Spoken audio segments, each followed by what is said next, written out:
All right, Sunday night live here from Jeffersons for the JAG Connection, coming off a 42-13 victory from Calera. Unfortunately, Coach, I want to start off on just a little somber note tonight and offer a little bit of moment of silence and some prayers for a Huntsville family, Mark Laney and Ellie Anderson, who unfortunately went down in a plane crash this weekend. And it's my understanding through some group chats, they were friends with several people at Spain Park. And the girls had several high school friends at Spain Park. So can't imagine anything. So just if we don't mind, give them just a quick moment of silence and put the families in our thoughts and prayers, and also kind of reflect on, how fortunate we are to be here and be talking football. Man, anything can happen. So we want to wish the Anderson family and all their friends from Spain Park, to let them know they're in our thoughts and prayers as they go through this difficult time. No doubt. So sorry to start off on a somber note, but again, there's a lot of Spain Park families hoping and praying it was going to work out this weekend. So anyways, on that note, Coach, always nice to walk away with a victory, but even better to know that you clinched home field advantage. So talk just a little bit about that and what it means to Spain Park, again, to be for the second year in a row hosting a playoff game. Yeah, I mean, it's really good that the way our schedule landed, our last two games of regular season are at home, and then we at least get one at home in the first round of playoffs. So our guys get at least three more chances to play in the stadium, and that's always a good thing. But it is good to take care of business in the region. We want to win all the games, but the region games are the ones that matter and kind of set you up to make a run in the playoffs. So it was a big win because it was the next game, and I thought our kids came out and handled business and did what they were supposed to do and played really clean on offense, and defense kept them out of the end zone. I think early, they weren't tackling well. I think our guys were overrunning some stuff, and but Calera had a good little game plan, and they executed it early. But at the end of the day, when the defense gives up 6 points on defense, you should win most games. So it was a good night for everybody. We'll talk a little bit about one of the things that I've noticed week in and week out over the last couple of weeks. We're starting to see a lot of new names pop up into the rotation and making plays. And you've got a lot of kids that have come on throughout the season. Yeah, I mean, for example, Brock threw it or Brock and Nash combined, but 7 guys caught passes. And anytime 7 guys are catching passes, that's a good thing. And a couple of different guys caught touchdown passes. So, whenever that's happening, you have guys that are ready to step up. And, whenever somebody goes out, the next man up's got to be ready. And, the last few weeks we've got guys in our program who, they prepare themselves for that opportunity. When it comes, they take advantage of it. And it just goes to show that our coaches are coaching everybody, not just the top 11 on offense and defense. I mean, these guys are coaching everybody, and because you never know what will happen. And the guys that are getting in there and making plays, and it's fun to see. Talk a little bit, too. You talked about some guys stepping up. You also got a couple guys back from injury. Nice to see Nick McKissick had several nice runs on Friday night.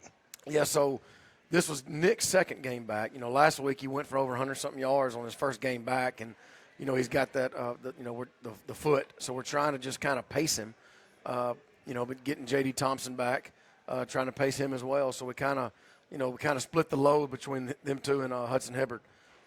Most of those guys were out, with about 3 or 4 minutes to go in the third quarter, they were out. So, they played about 2.5 quarters. But, it's good to get those guys back, and we're going to need every bullet in the gun, for this stretch. And going into the playoffs, we're going to need everybody. And it's good that, getting obviously J.D. back and Nick back the week before. So we feel like we got our guys back, and we're just trying to get a little bit better. You talk a little bit about getting guys back. Defensively, you said Calera had a good game plan. They did. They moved the ball on you some, but your defense never really panicked, and you gave it up in short chunks, except for the one, obviously, the big touchdown play, which was the one that he scored on. But other than that, you made them work all night, and then you were able to get several turnovers, which you haven't been able to do in previous games. Yeah, I mean, I thought the guys were opportunistic. When they had a chance to get the ball, they did. But yeah, I mean, like I said, they moved the ball. They moved the chains. They got, they converted on some third downs, but. Our defense bent, but they didn't break, and they stood up when they had to, and that's the mark of a good defense. That that we're not tackling really well, we're not fitting. I thought defensive line early didn't play with a lot of passion, with a lot of venom. But that they adjusted, and again, all that being said, gave up 6 points. So we're really proud of the defense and making those adjustments, and we told them at halftime, just play harder. That's just. It's not scheme. It's not anything. It's just play harder. get out there and play harder, and they did. And, really proud of the effort.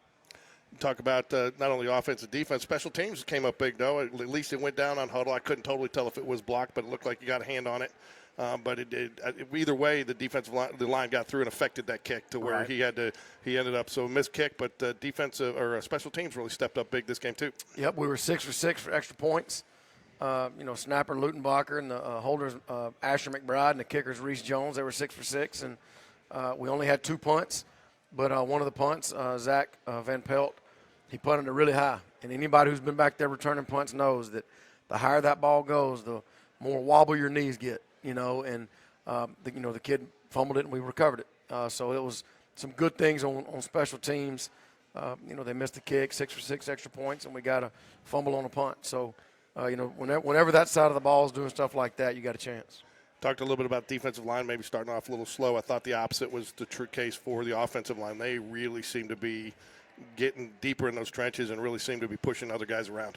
Yeah, I mean, they knew their jobs, they knew their roles, and they take it serious. And I feel like we've got, we feel like we got 5 or 6 guys that we can win with in there. And, they did some good stuff Friday night. They all graded pretty well and pretty high. And, it means something to them. The Hogs, they call themselves the Hogs, and they've got their own little clique and their own little clan, or I don't know what you call them, but they got their own little life, their own little thing they do, and they call themselves the Hogs, and it means a lot to them. Whenever you get high school kids where it means a lot to them to be on O-line, you're doing something right. And Coach Moore and Coach Clark do such a good job of teaching those guys, holding them accountable, and they hold each other accountable too. So, it was good to see those guys get out there and move some bodies Friday and just go to the right way and make sure you're going to the right guy.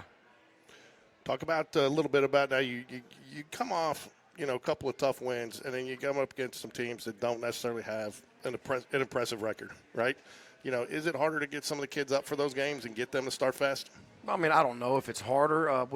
That's why we talk about even the big games. I mean, it's a faceless opponent. We don't care who we play, where we play them. Our prep's going to be the same. Our approach is going to be the same, and how hard you play and playing for each other, that never changes. So, I think our approach to just making sure everything stays the same, it kind of allows you to handle the big games, quote unquote, and the games that aren't as I guess as big in the media and all the people's eyes. So, we approach all of them the same, and our kids are older. We've got some seniors that have been there and done it, and we told them to approach it like a business. It's time to get out there and go. And, like I told them before kickoff, like these seniors, you're down to at minimum 3 games. You only got 3 games guaranteed that you're going to be together as a group. And, don't let one night go by where you're not giving everything you got because of it's not a rivalry or we're playing out of town or, take advantage of every opportunity you get. And, our guys have done that, and we're really proud of them. But, like I say every week, we don't have an opponent. They're faceless, and we got to take care of business. What about you talk about only having 3 games left? How do you let me back up on that though. How do you prepare? You've got the playoffs coming. You got 2 more games, and you want to get out of these games because you've clinched. So do you prepare a little bit differently to put some stuff in to maybe prepare for the playoffs? Do you start that this early? I don't know. I mean, there's 2 ways to think about it. You don't want to overlook anybody, but being devil's advocate, we could lose both these games and we'll be in the same spot, right. First round. So I don't know. There's a fine line there. You don't want to change anything. You don't want to overlook anybody.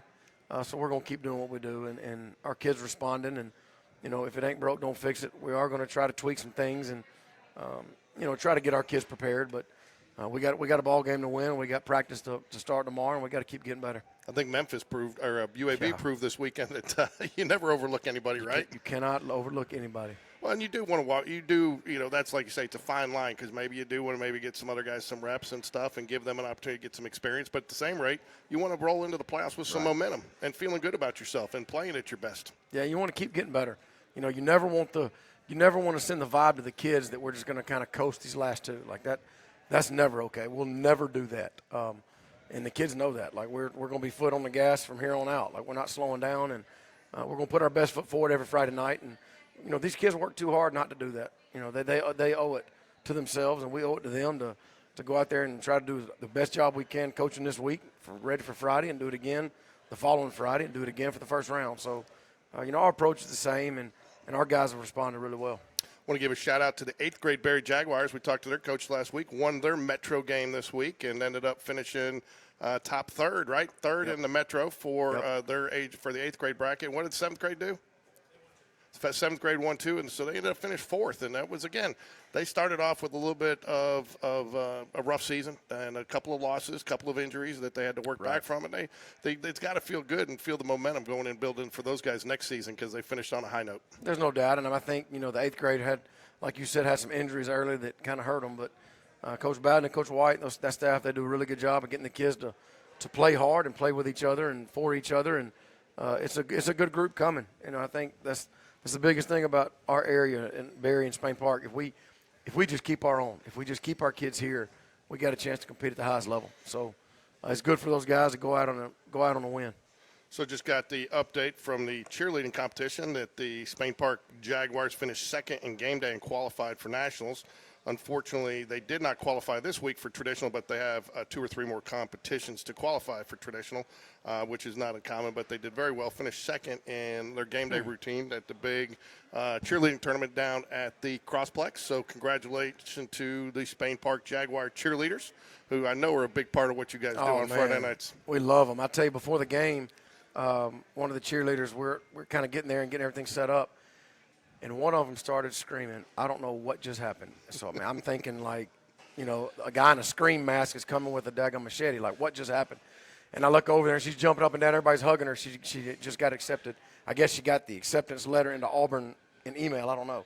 So, I'm thinking like somebody just jumped the fence, scream mask, machete. Somebody's, we need to call SRO, like somebody bring a gun. But she was jumping up and down. She was so excited she got accepted to Auburn. So that was cool to watch. But those girls are sweet, man. They work their butts off. I mean, you go in that gym at any moment in the summer, and they're in there. And it is Coach Lambert does such a good job with them, and it is hard. Like, I go in there and watch them sometimes, and the energy that it takes to do what they do, like, it made me tired. So congratulations to them. We love them to death, and, we hope they can go down there in nationals and represent. You can also go check out. We do have some of their competition materials, some of their videos for their performances on the Game Day Sports Radio channel, so you can go check it out. I know we're having some internet issues again down here, so we will reload the broadcast. We're going to get to some highlights here, Coach, but very uncharacteristic, but I think some of it had to do with the fact that you had so many explosive plays. Calera ran 4 more plays. Yardage was fairly balanced between the two teams. Again, you had to go for it, though, a couple times on 4th down this week. Talk about it a little bit. Yeah, I mean, we had a couple of chances to go for it on 4th down. We did. But, you look at the total yards, and, the defense set the offense up on 2 short fields, 30-yard line going in and 34-yard line going in. So, sometimes it's misleading when you look at yards and total plays and all that. But, the defense, they had a good plan on offense, and, they were able to move the ball a little bit. And I felt like offensively, we scored on our first 6 possessions, so it was nice to see the level of just doing their job and execution, and it was a really clean game on offense. The defense, like I said, at the end of the day, their job is to get turnovers and keep them off the board, and they did both. Yeah, and one of the things I wanted to mention too, and I've noticed it, and I have not run the season stats yet, but one of the things I've noticed about Brock Bradley this year, very efficient, and 17 of 21, 22 of 25, I think, in a game. Very few incompletions, and he's moving the ball down the field. That's not easy to do week in and week out. If you look at, we were talking about this today, we looked at his yardage from last year compared to this year compared to last year, and it's more than it was at this part of the season than last year. So his touchdown, he's 21 touchdowns, 4 interceptions. And he had 2 against Hoover, but since then, he's thrown a lot of passes without an interception. One of his interceptions your fault? Wasn't it a poor play call? 100%. That was against Sparkman. I'll take that one. I'll take that all day. We should have gotten out of the play, and that was my fault, 100%. But being efficient with the ball, and Brock's never seen a play, never seen a route he don't want to throw, and he makes a couple throws in this game of the night that just it reminds you how special he is. The deep corner ball to Mason, and the guy underneath him was more open, but Brock's going to take the deeper guy that's kind of open. and he put that thing on the money as he got hit, and it's just very few kids can make that throw. Yeah, we'll talk. I'm going to run a few plays here. One of these, I start off with this one here, running play here. That little toss, I believe, to Hudson Hibbard there. Yep. But I think this is kind of this play kind of defines what your running game has been this year, and it's just been grit and grind with these guys. They've just been grinding for it. And look at, I mean, he lowers his shoulder here, delivers the hit, and keeps on going. He lost his balance and kind of regained his balance when he got hit, but it was really good blocking on the perimeter by Kenna, Mason McClure, and Connor Grebb. They did a really good job of, that's an example of a 6-yard play turning into a bigger play just by perimeter blocking on the edge. So that was a good job. And here's another, I think, a pass here for touchdown from Brock Bradley. And again, he just lays it up nice, runs right over it like you do in the front yard on a Saturday afternoon. Yeah, we thought we'd get that look to the boundary, and as soon as we saw it, we knew we were going to come back to it, and we ended up scoring later on the same play. But, once we see that, everybody on our offense knows where the ball's about to go. And, it worked out, and Brock put it up there, and Kenna went and got it. Yeah, and they've had a nice little their timing has really gelled this year, knowing and Kenna does a phenomenal job of knowing where he is on the field at all times. He has really good awareness, really good hands, and Brock puts it in his lap. And, the others, but you got to look at the other side too. Now, Mason ran his route. He knows he's not getting the ball if they stay too high, and the safety jumped him. So Mason knows he's not getting it, but he did his job to make the left side become open. So that's being selfless. And that's one of the reasons. That's one of the reasons I stopped this here, because if you look at this play is really sold by those guys running their routes, and the two safeties back there kind of get caught, not sure who's going where, and one guy just hesitates for just a split second, and that's what creates such an open play. That's it. And Nick McKissick in the flats, and he kind of draws the Sam out, but like I said, we kind of had an idea where the ball was going to go, and Brock made a really good pass, and Kenna finished the play. Again, defense just swarming at the ball all night. Again, here's great awareness, keeping his eye on the ball with the tip drill. And again, we'll see it here in the next clip there. But, he was getting blocked, and he kept his eye on the ball, worked through the block to get that tip drill. Yeah, that was really good play by Xander, changing directions and just being aware. You'd see it 1,000 times, kids coming up and just tackle the receiver, and the ball lands right next to him. And if he'd have just kept his eyes up, he'd have got a pick. So, really, that was a really big play by Xander, and it changed the game, and again gave us another short field to start on. Got to know though, people giving him a hard time about getting pushed out of bounds, not going for the pick six. Yeah, I mean, I'm sure they did, but I did, and I was proud of him. I'm sure his brother did, right? But I'm sure Xander's telling him. I'm sure somebody got on him. Oh yeah. So Xander's going to be on with us here in a little bit. Talk to him a little bit before the show. Looking forward to talking to him. Again, here's Brock. Just such a nice timing around here. I mean, he puts it in just such a small window and just right on time. Yeah, I mean, that don't work if the line don't do their job. And, that's an RPO. And Brock, he read it correctly. And Kenna ran a nice route. And like I said, it's on time. Like you said, it's on time. And if that ball's any later than that, it's picked off. If it's any earlier, it's too soon. So that was a good job by Brock and Kenna. He had a couple of touchdowns that way. That's – he knows where the ball's supposed to be, and the receivers know when it's supposed to get there. I believe that was Nick McKissick there, was it not? That's JD. JD. Yep. Good to have him back. It is. He did a good job of setting up the block, and, his dad got on him about not getting Degum end zone. But Hudson Reed gets out there on the perimeter and, just gets a good block and allows the back to cut off of him. And, I know if I'm a DB, in high school, you don't want to see Hudson Reed coming at you. But no, and in essence, too, he ends up blocking two guys here because the back does a nice job reading off the block, and then he cuts the outside man from having any lane to get back to him, and it really just opens us up. It did, and JD made a nice cut. And, it's good to have his burst, and, he takes off, and he gets us down inside the 5. I think one of the things that's impressed me the most about some of these guys who come back, coaches, no hesitation. No fear of getting hit. It's almost like they didn't even miss a game. Yeah, I mean, he's got a plate in his collarbone and a bunch of screws, so that collarbone ain't doing anything.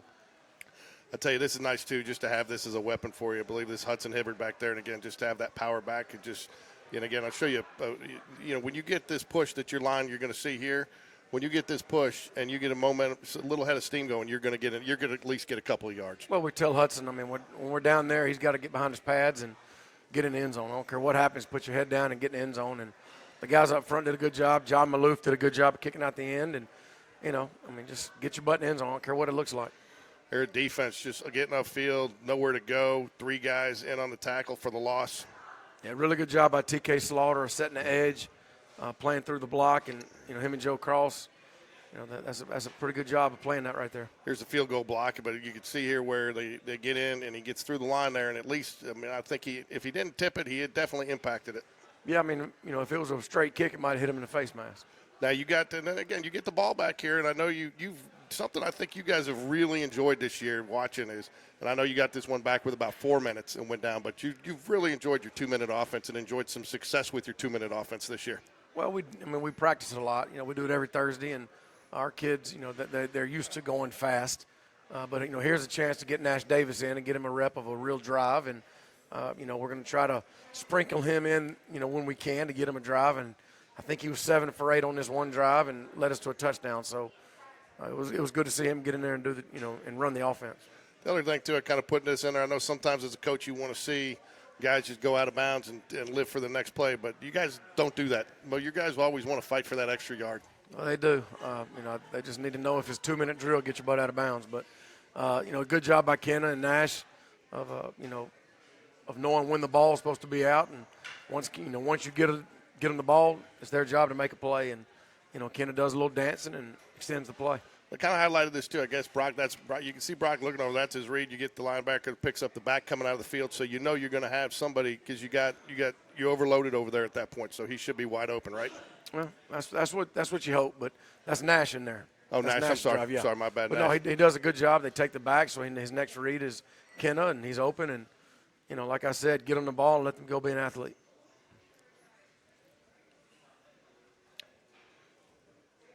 Here's Barrett Price on an over ball. Nash puts it on the money, and that was good to see 2 10th graders make plays like that in a varsity game, and it's a really good pass. He probably could have gone deep to Mason, but he decided to come back down to that one. I'm pretty sure I know where Brock Bradley would have gone if he was in, but Nash chose to go to Barrett, and Barrett made a really good play. You got another nice timing route right here, and just hits him right over the middle, and again splits the 2 defenders and puts it right in a very small window. But again, if that ball's off just a little bit, it's either incomplete or intercepted. It is, and that was the same play we scored on a minute ago, earlier in the game. It's the same play, just from a shorter distance, so it looked different. But Nash did a good job. Kenna went and got it.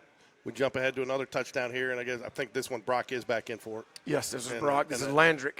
Kind of adjusts his route a little bit, and supposed to sit it down, but I guess he saw it was open, and you'll see he keeps running the grass, and Brock throws him open and, puts it on the money. Again, another small window there to fit it in. It fits it in there nicely, only where his guy can catch it. Right, and that's one thing about Brock. He's going to put it where your guy can catch it. So here's sack for the Jaguars. Defense, no time for him to really do anything. And, again, this is with a 4-man line here and really just getting a lot of pressure. Right.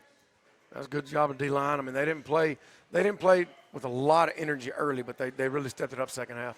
This is the ball I was talking about. Yeah, this is amazing. Yeah,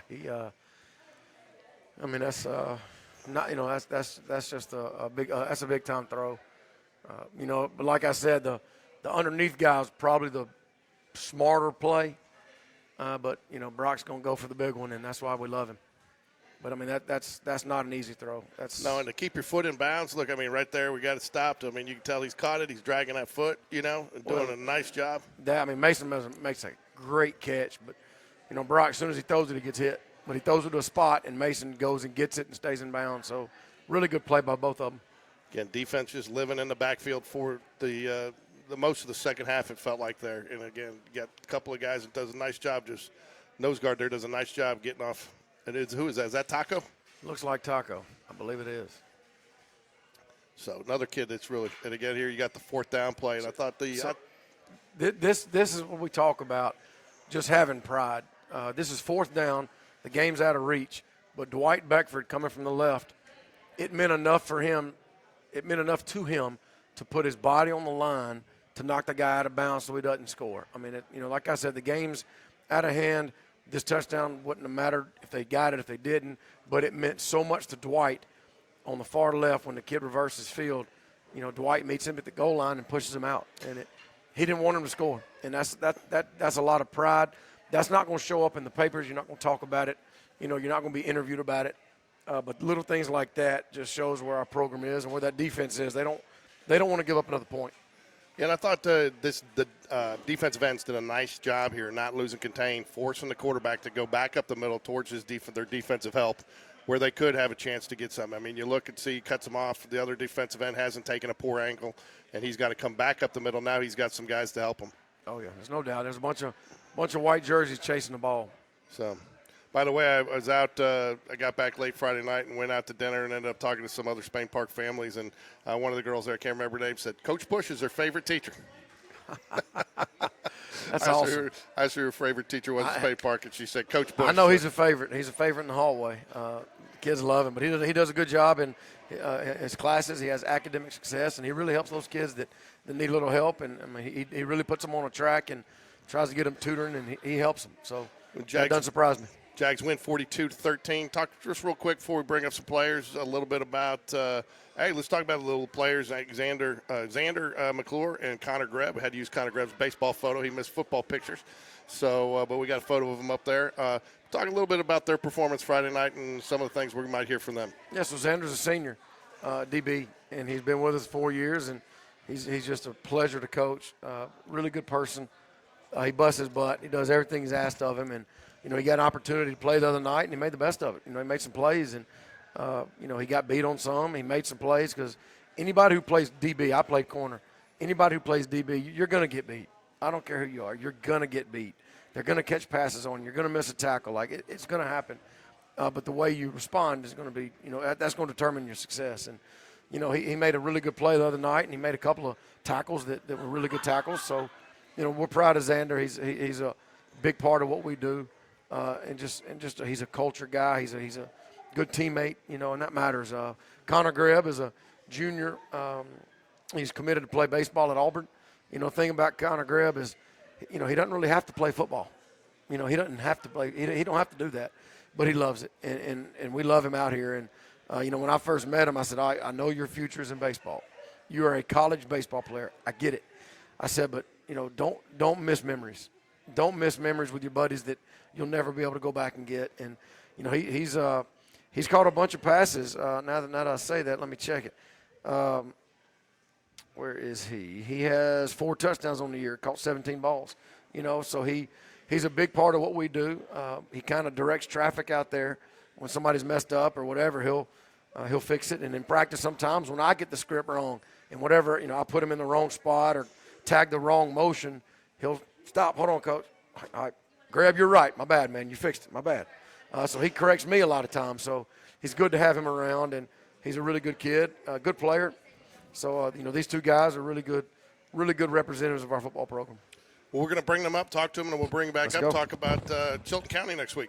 Come on up, Xander and Connor Grebb. Connor Grebb and Go is Nick baseball nickname. Did you know that? I did not know that. You didn't? You've never heard one of our baseball broadcasts? No, I have not. Yeah, Connor Grebb and Go for grab and go. So, flip that earpiece around. No, there you go. There you go. Put it on that way. So, can you guys hear me? Yes, sir. Yes, sir. Can you? Your nickname in baseball is Connor Grebb and Go. That's good. So, hey, bring this in just a little bit closer to your mouth. There you go. Hey, Connor, I want to ask you first, and you tight ends have to be extremely versatile, and you got to block, you got to know different schemes, you got to run routes, sometimes you're the last protection of the quarterback. Does that require some extra film time for you guys as the tight ends? Because you kind of do have to work with the offensive line some and the receivers. Yeah, we do a lot of work with the offensive line earlier in the week, kind of making sure we know what we're doing on run blocks, pass blocks, protection-wise, and then kind of later we get into, the route running and kind of, mixing and matching that and knowing and being able to do both is kind of what me and Landerick will bump out to receiver, we'll bump out to tight end and fullback, and it's kind of hard for defense to cover all that. So. Now, the other thing I want to ask you, too, is, we all hear all these days how much, back in my day, it was so simple. You ran a route or it was a running play. Now you have all these RPOs and stuff. Yeah. Do you have options on whether or not you can see, if a certain scheme's coming or if they got a blitz, whether you have to stay in? Or if it's a blitz, or do you have the option whether you run your route or not?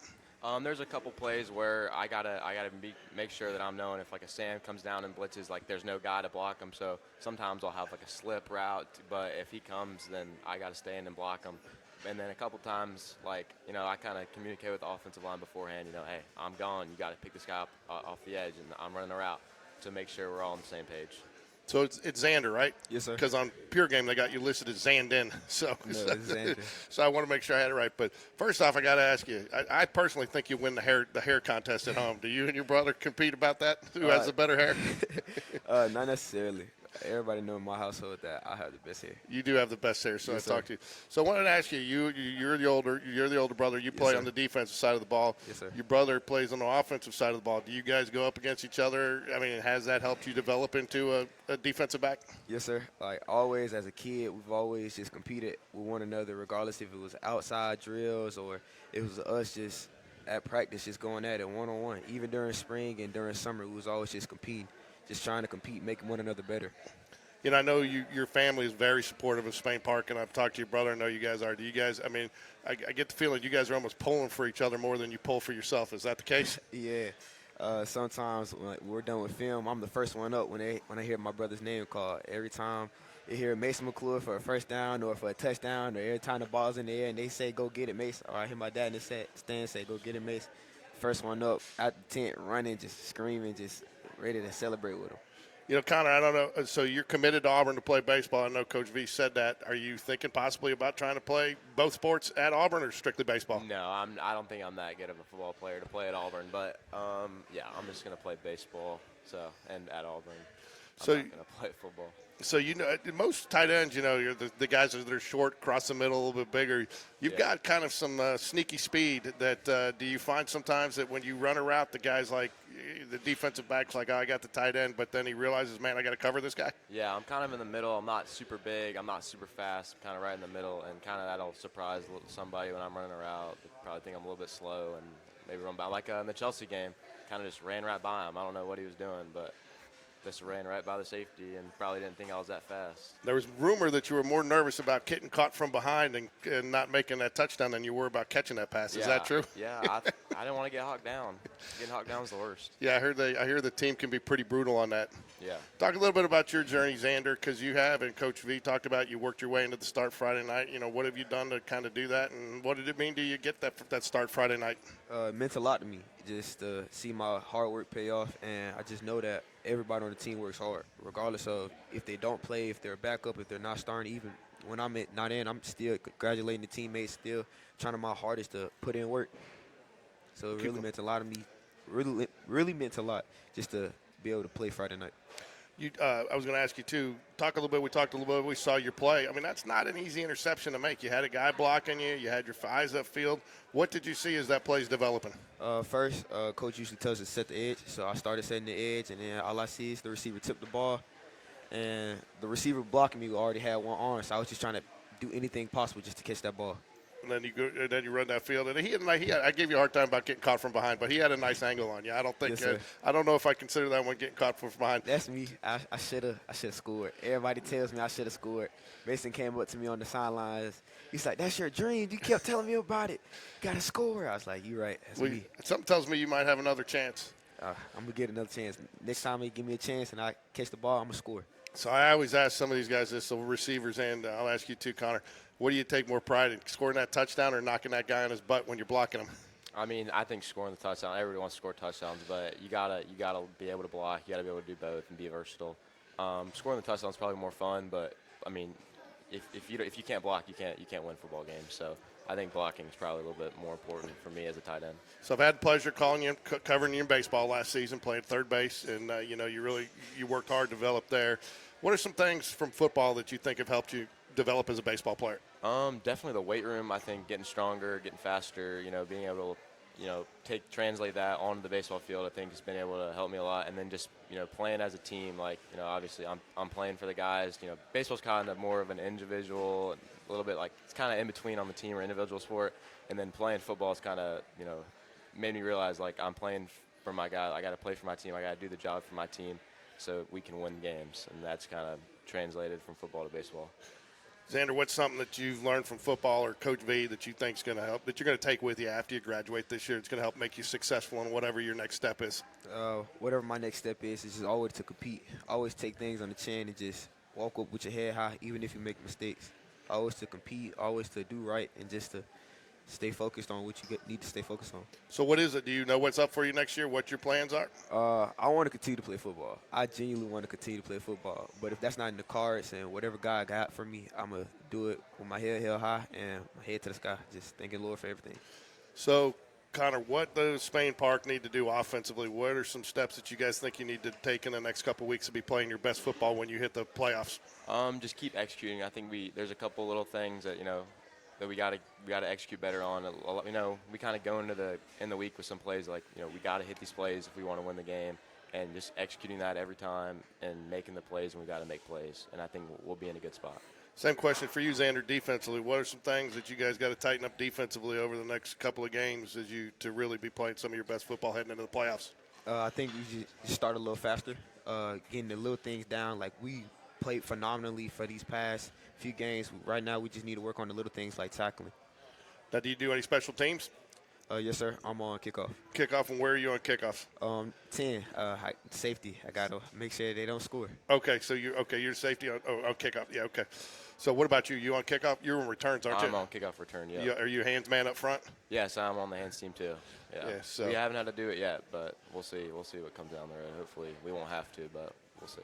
So what's it like being in the huddle with you got Brock Bradley in there? Brock's a pretty straight, serious guy. What's he like in the huddle? Is he pretty straight, serious in the huddle? Yeah, Just calls a play, or he calls a play. Does he try to loosen you guys up a little bit from time to time? He's pretty serious. Make sure everybody's set. Make sure everybody knows what they're doing. He'll ask you, like, "You're good. You know what you're running. You know what you're blocking." So make sure everybody's on the same page. Make sure we don't mess up. Where do you get your check does it depend where you get your play check from, whether it's coming from Brock or the offensive line? Because I know doesn't Jackson Bryant make some adjustments? So does he make adjustments for your blocking scheme? Yeah, we'll get it from the sideline, and then we'll kind of make sure we're all on the same page. And then like sometimes the defensive line sets up in the front that's different that we're going to see. We'll have like a couple calls to make sure like you got to block this guy, you got to block him out, you got to wrap, you got to kick. It's those sort of things. What's one of your favorite moments so far playing for the Jaguars? Favorite moment was really seeing my brother score. Like Sparkman game, he had 2 touchdowns. They say he had 147. I say he had 150. But favorite part was just seeing him score and everybody getting hype and him just celebrating. That was my favorite part. Beginning of the season, watching him play, watching him score. That's awesome, man. That's probably one of the best answers I've gotten so far. I've got great answers out of everybody. For everybody, what's been one of your favorite moments playing for Spain Park so far? Just seeing the team succeed. Like I know a big thing was Landrick. He's come on big recently. He had 2 touchdowns against Chelsea and then 1 last night. At the beginning of the season, he was kind of struggling. He's made so many strides and he's gotten a lot better. So watching him get better over the past couple games has been great. Last question for you. We'll bring Coach V back up. But one of the things that some guys have talked about is the importance and how much they enjoy the position dinners. You missed position dinners the last 2 weeks because I think you guys only do it from home games. You looking forward to getting back to a couple weeks of position dinners? Yes, sir. Been to plenty houses for position dinners. And it's been great. Food's been great. I've enjoyed my time with the food. What about you? Yeah, it's fun. We went to Mellow Mushroom a couple nights ago, and then we were at my house for one of them. We had Taco Mama. It's always fun. So. Taco Mama's always a crowd pleaser. Now, who do you do position dinners with? Offensive line or receivers? It's fullbacks, tight ends, running backs, quarterbacks. Okay, so, there you go. Yep, the backs. And are you DBs and linebackers or just DBs? It's just DBs. DBs. There's enough of you guys? Yes, sir. It's a whole bunch of us. Last one. I know you're tight with your family, but I also know you've been tight with some of the guys that have come up over the last couple of years. Any guys that have graduated that you stay in touch with that kind of help you out? I know during the summer I stayed connected with Jamar Mosley, and he's just always telling me keep my technique right, work hard, keep my head down, just to work hard, just how everything will come to you. I want to wish you guys the best of luck. You got Chilton County and then Gardendale and then the playoffs, and then I know I'll be seeing you on the baseball field, yes, and sir. I hope you get to play at the next level. But yes, sir. Thanks for joining us. Go Jags. All yes, right. sir. Thank you.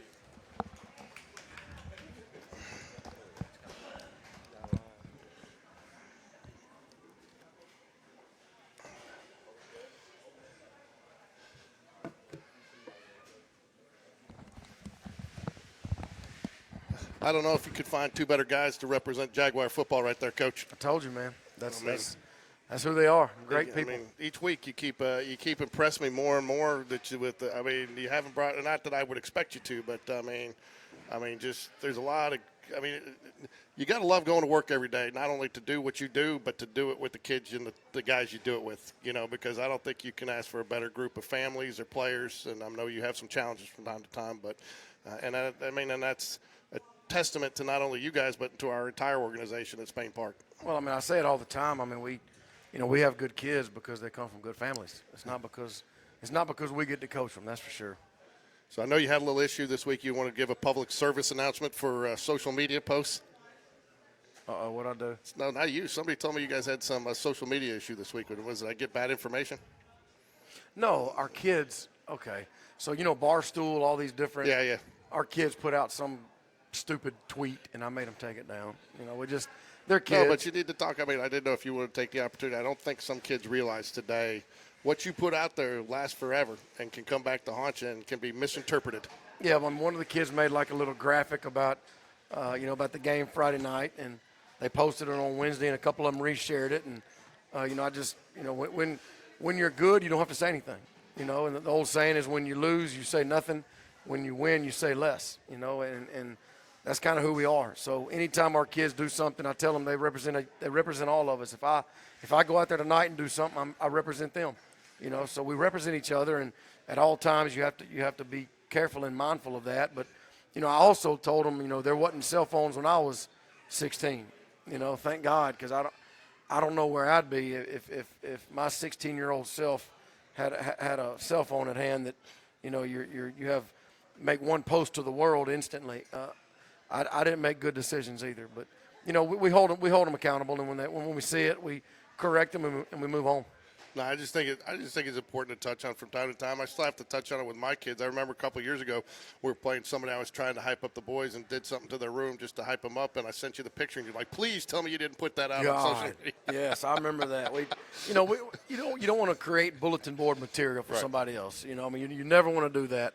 And like I said, you just go out there and speak by your actions. You don't need to make anything online, make anything bigger than it is. It's a football game, and you're going to go out there and play together, so you don't need to be posting individually. So that's kind of how we are. We will not be here next week. I am out of town, but we will still have a show. Coach V and I are going to do a pre-recorded version of it and still get it out on Sunday night.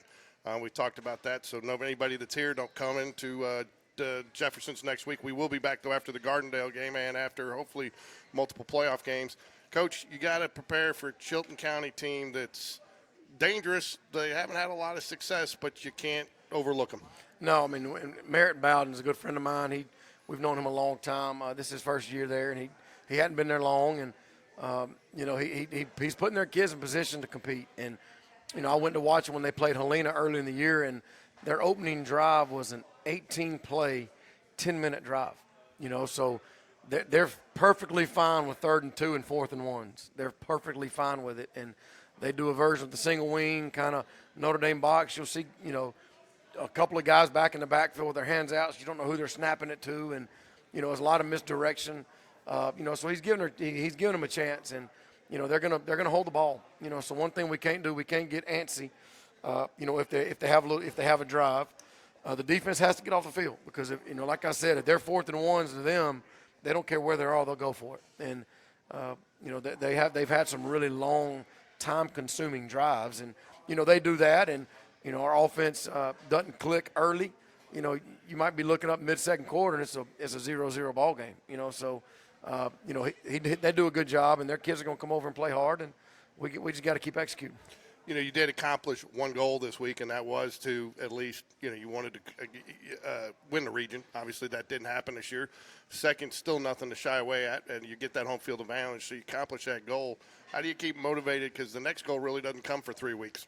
Yeah, we don't talk about that. We don't talk about that goal. We talk about, today getting better in the weight room, and tomorrow get better in the weight room and on the practice field. And just, I don't know, I think it takes, small steps. You can't put the cart before the horse. You can't worry about the end result. You got to concentrate on the process. And, we're going to get back at it tomorrow, and we got a JV and a freshman game. So, it's a typical Monday. We don't, again, we talk all the time. We don't care who we play or where we play them. There's a standard on how we're going to do things, and that's what we expect. What are some points of emphasis you're really going to drive home with the team this week as they prepare? Yeah, defense has to get off the field. I mean, if they don't get off the field on 3rd downs, it's going to be a a long, drawn-out night in terms of not getting a lot of offensive possessions. They need to create negative plays. Teams like that don't like 2nd and 9s and 3rd and 8s. They don't like that. So we're going to have to create those plays on defense, and an offense is going to have to execute when you get a chance to make plays. You got to do it. But again, it's what we do and who we are. So we're not going to come up with some magic potion. What are some things that you think that the Jags have really, as we kind of tail down the end of the regular season from game 1 to today, where have you seen some of your biggest areas of improvement? I don't know. I think any week you watch us, there's more guys making plays. It's not, it's not you stop A and B, and we win. We feel like we've got a bunch of different guys in different spots that do a lot of different stuff well, and we feel like we got guys that can make plays. So I feel like it's just grown and gotten better every week offensively to where we have different guys making plays. So you can't just focus on one or two. Defensively, I think those guys, they have really good depth. Our defensive coaches do a good job of holding them accountable and, if a kid earns more playing time, they get it. If a kid takes that playing time for granted, their playing time goes backwards, and it decreases.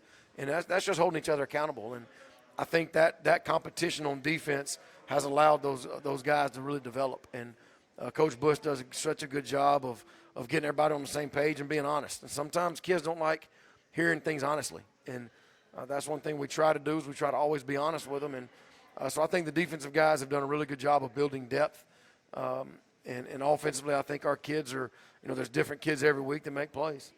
I know we will probably touch on this a little bit more next week, but just in case something happens with us having to do it recorded, 2 weeks from now will be senior night, and that's always a special night, and I think it's as special for the parents as the players and as for the coaches to see those guys develop.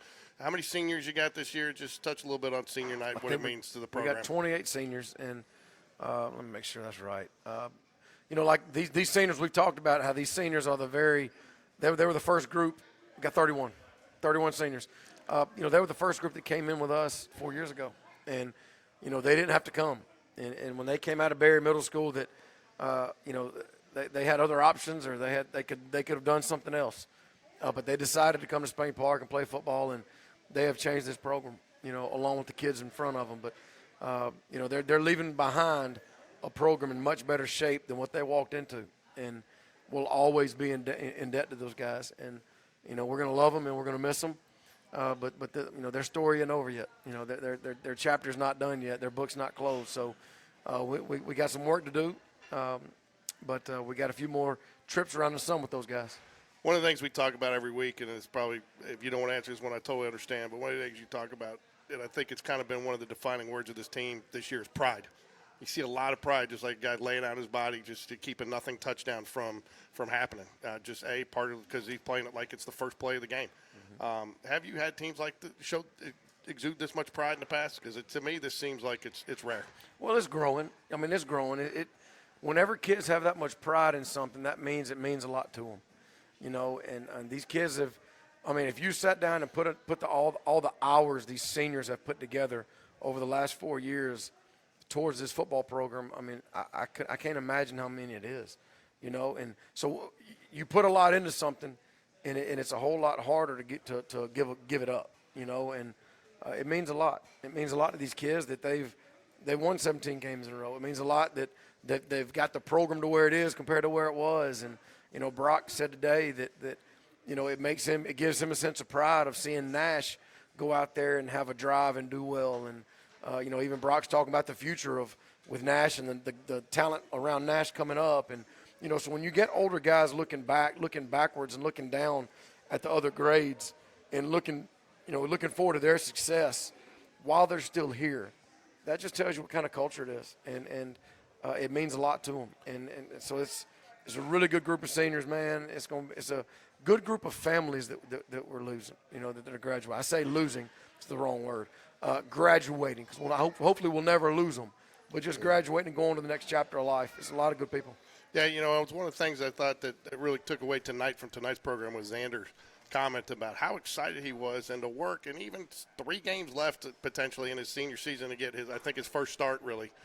What it meant to him, and it's still the reward of those guys working hard, and they're working that hard that late in the season to try to earn playing time, and I think that says a lot about these kids. It does. I mean, as a senior, he had a chance. He plays a lot on special teams. He's played some defense this year, but he had a chance to start, and he had a really good night, and we were really proud of him. And just kids like that will have good memories of playing in our program, and like we had a mom at Mom's Night say something about, her son's a senior too, and, she said her son's experience through the football program is going to be different than Brock's. It's going to be different than another senior, Hudson Reed. Like they're all different experiences. But at the end of the day, if they 10 years, 15, 20 years can look back and have positive experiences, good memories, they were treated right while they were with us. I mean, that's all we can ask for. And hopefully by how hard we work and the preparation, win a lot of daggum games. But it's about the experience. These kids, it's our job to give them the best. And, these seniors have done the work. We'll be back this Friday with the Friday Night Insights, the Coach Vikakis pregame show, sponsored by State Representative Susan DeBose, which is always fun, where you can kind of tell people what to expect. I think one of the other things I want to ask is you're getting some players back from injury. I know typically you're using some JV and even some freshmen for your scout team, but I know you start kind of elevating. You still do use some varsities to run some scout. Getting back to a full strength, is that going to help you to have that for preparation going into the playoffs? Oh, sure it is. And I think at some point we've brought a few freshmen up, and over the next couple of weeks we're going to try to bring some more up with us and just kind of get those guys some experience with the varsity level and in the playoffs, kind of get them some experience. So, it's been good. Anytime some guys get injured or sit out or not have a chance to play, it gives the next guys a chance to develop. And we brought some freshman linemen up, and they've really helped us on the scout team. And a couple of ninth grade running backs have helped us on the scout team. So, it's always good to get young guys involved, and the quicker you get those guys involved, the better. Will some of those guys earn the right to dress in the playoffs? Oh, yeah. I mean, we've had some freshmen dress with us the last few games. So, I mean, if they put in the work and practice with us, we owe it to them to let them go out there and dress, because they're doing us a service of, providing scout team guys, and they're practicing hard. And I have to commend our guys. They're treating them right. It's not like 3 years ago, had we done that, it might have been more looked on like a bully. We might have had older kids welcome to varsity, and it wasn't all positive. Now the guys are welcoming them in because they don't have to be there. They want to be there. So they're very welcoming to the ninth graders, and the ninth graders are enjoying it, and I'm glad to have them. Last one for you, Coach. What do we got this week? Any JV, any freshman ball? Yes. Ball? Ninth grade and JV are going to Briarwood tomorrow. Ninth grade plays at 5:30. JV plays right after them about 7. So. And this is their last week, or they have one more? They got one more. They play Mountain Brook next week, so they got 2 more.